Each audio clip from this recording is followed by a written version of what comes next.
Hi, I'm Shantell Martin. I'm an artist and philosopher. I'm a city kid, so I grew up in London, then I moved to Tokyo, then I moved to New York, and then now I'm in LA.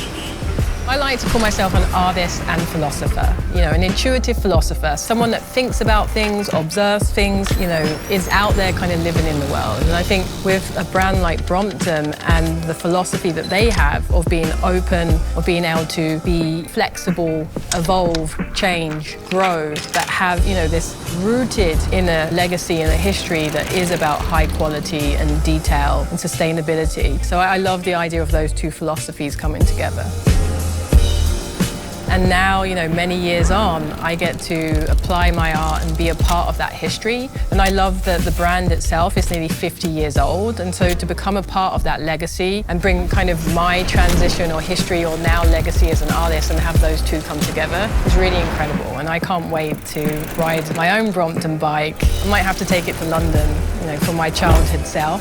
That would be really fun.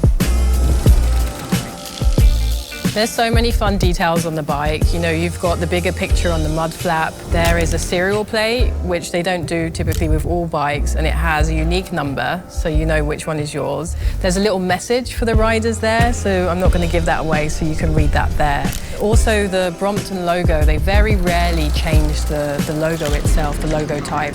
But in this instance, we're using my font, so everything kind of ties in together. And so I'm excited for you to see it because there's just so many beautiful moments there.